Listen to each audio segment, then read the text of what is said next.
Bueno, estamos preparados para ampliar en el tema internacional y dejamos un poco los temas locales, Guillermo, de América Latina, porque hoy vas a hablar de Israel, de la Franja de Gaza. ¿Qué hay por allá? Cuéntanos un poquito. Bueno, esta es la situación.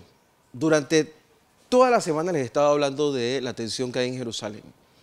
Por lo de la explanada, Pero te voy a decir una verdad que mucha gente no la sabe. Y es que cuando se habla de Israel, todas esas cosas que se ven grandes y largas, pues no son bastante pequeñas. Por ejemplo, la tensión que hay en Jerusalén en este momento se concentra en lo que le llaman la Puerta de los Leones, que es una pequeña calle. A ver, para poder entrar a la mezquita, a la explanada de las mezquitas, como le llaman los israelíes, y en el caso de los musulmanes le llaman Al-Aqsa, pues se entra por una pequeña puerta. Ahí se ha dado tensión durante toda la semana. De hecho, van 8 muertos palestinos. ¿Qué ha pasado con esto? Esto desestabiliza la región. Por ejemplo, esto que estamos viendo son cohetes lanzados desde la Franja de Gaza, que está en el sector más noroccidental de Israel. Y alrededor de la Franja de Gaza hay una serie de kibutz. Estos kibutz son precisamente lo que ustedes ven en pantalla, son diferentes tipos de granjas y empresas de emprendimiento donde pues se cultiva, se hace ganadería y se hacen otro tipo de actividades. La distancia que hay entre estos kibutz y la frontera con Gaza puede ser como de entre 300 metros a 2 kilómetros. Y de hecho usted puede ver ahí en ese hueco cómo se ve desde la cerca del kibutz, se puede ver Gaza. Así que estos cohetes, que en su mayoría son de fabricación casera, algunos ya un poquito más avanzados, los lanzan supuestamente milicianos de Hamas. De hecho, han detenido las fuerzas israelíes unos 28 en las últimas horas. Bueno, esto está sucediendo del lado de Gaza. Ahora vamos al otro lado, que es lo que te hablaba Guadalupe, de lo que está sucediendo en Jerusalén Este. Y siempre es importante, cuando hablemos de Jerusalén, que hablemos de este y oeste. Porque Jerusalén Este es el lado que en 1967 fue ocupado por Israel y que desde entonces administra, pero el área que es el tercero más importante de la región musulmana, lo que ellos le llaman el Al-Aqsa, es coadministrado también por Jordania. Bueno, aquí es donde viene el problema. Como hace 2 viernes se dio el incidente donde murieron 2 israelíes de manos de un civil palestino, dentro de las mezquitas o dentro de las instalaciones de las mezquitas, Israel ha puesto unos detectores de metales y hoy pues unas cámaras infrarrojas también para ver si los que van a rezar llevan algún tipo de objeto contundente o si llevan armas o si llevan cuchillos, porque esa es otra forma de atentado en el área. Y si usted va a Jerusalén, usted se va a dar cuenta que hay una gran diferencia entre Jerusalén Este y Oeste. En Jerusalén Este es donde está la mayoría de los palestinos y donde los israelíes no pueden entrar porque es una de las zonas donde lo tienen prohibido. Ahí es donde se están dando estos incidentes. Ya hay 8 muertos.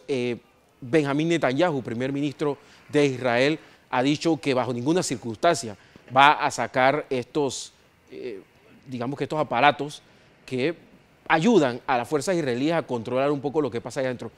Los que van a rezar han decidido no entrar porque ellos consideran de que, primero, que la mezquita pues no es un mall, y segundo, que es realmente lo más importante, pues hay un tema de soberanía. Si Israel controla la entrada y el acceso de esta manera tan evidente a la mezquita, pues de alguna forma los árabes de la región le estarían dando la razón de que tienen la soberanía sobre el lugar. Y por eso, por ejemplo, la Liga Árabe ha hecho un llamado a Israel para no jugar con fuego.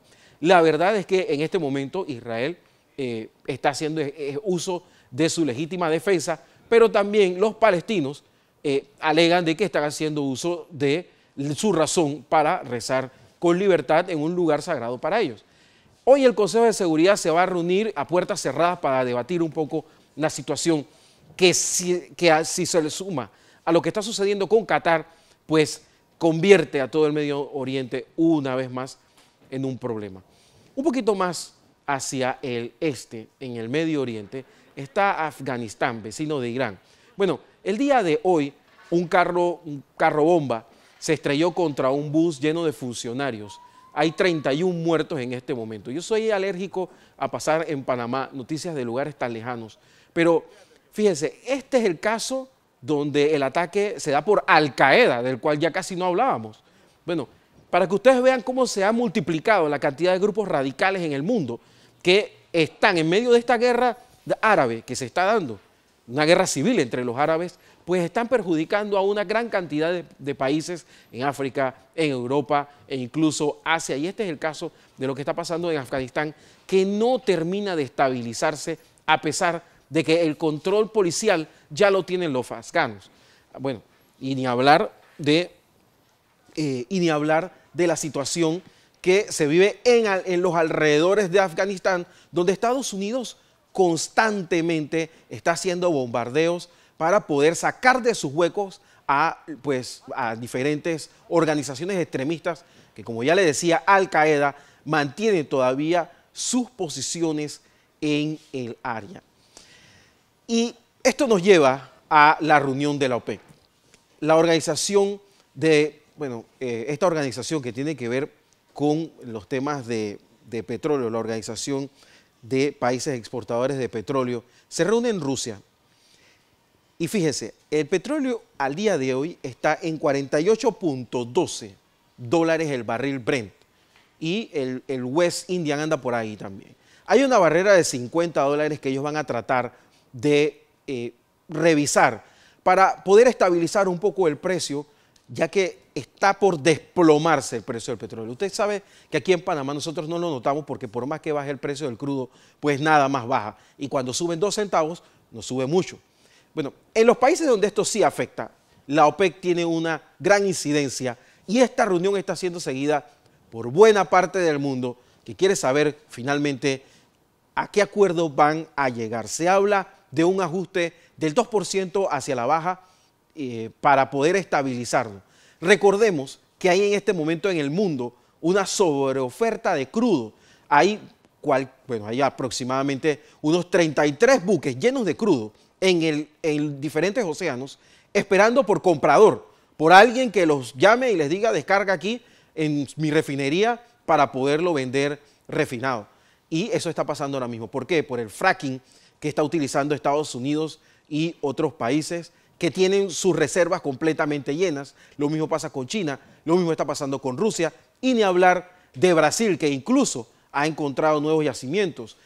También está pasando en Argentina con este yacimiento de vaca muerta que están explotando los chinos de la República Popular. Así que lo que sobra ahora mismo en el mundo es petróleo y la OPEC, pues de alguna forma va a tener que ver cómo trabaja para que sus países no terminen pasándole como a Venezuela, que basó toda su economía en el precio del petróleo y ahora están empobrecidos, arruinados y persiguiendo a su población y más o menos tiene que ver con lo que está sucediendo en el Medio Oriente. Bueno, vamos a salir un poco de la política, porque el día de hoy, más o menos como en 1 o 2 horas, en Londres se va a estar emitiendo a través de la BBC un documental en el cual los príncipes de Inglaterra van a estar contando cómo es la vida sin su madre 20 años después. En la próxima semana se cumplen 20 años de la desaparición de la princesa Diana, que conmocionó al mundo debido al impacto que ella había tenido no solamente en Inglaterra, sino en todo el mundo con sus acciones y también con su propia proyección mediática. Y de alguna forma el príncipe Guillermo y el príncipe Harry pues dan una imagen mucho más sentimental de lo que es la corona británica, tan dada al protocolo y tan cerrada. Como ustedes ven, participan los amigos más cercanos de la princesa Diana, entre ellos Elton John, y de una manera un poco más tranquila comienzan a repasar lo que fueron los últimos años de Diana.